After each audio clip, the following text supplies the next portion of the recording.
On Sunday, 2 days after Burkina Faso's new junta leader, Ibrahim Traoré, announced on national television that the leader of the previous coup had been ousted, one of his soldiers emerged from an apparently stolen armoured UN vehicle waving a Russian flag.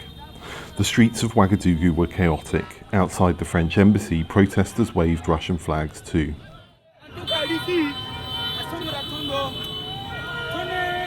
Russia will help us because of the bloodshed and suffering of our military, because of some politicians who only offer bad governance.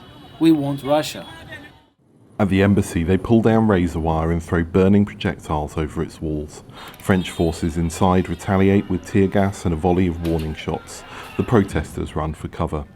France has partnered with Burkina Faso in its nearly 7-year war with Islamic State and Al-Qaeda-linked militants. But anti-French sentiment is rising. Many now think Russia is better suited to solving Burkina Faso's security problems. Evgeny Prigozhin, founder of the controversial Wagner paramilitary group, has expressed support for the new junta leader. According to the AFP news agency, Prigozhin said Traoré and his men have done what was necessary for the good of the people. Ismail Sawadogo, who runs a shop in Ouagadougou's suburbs, supports Russian intervention. Russia has weapons and also a vision that will help Africa. That's why we want them to come here to help us in our fight. What Russia is doing in Mali is good, and we know that will be okay. Yes, security in Mali has improved. Asked where he got his Russian flag and clothes in Russian colours, he said he bought the cloth and had a tailor make them.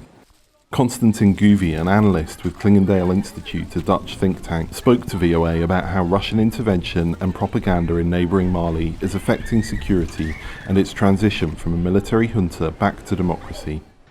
What we see in the case of Mali is that pro-Russian content tied to Russia emerged around the time that the junta made a case for extending the transition, and they later on made a case for bringing in Wagner.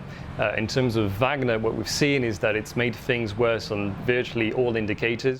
Another analyst told VOA that Wagner has done nothing to improve the situation in Mali and is most interested in disrupting French policy efforts.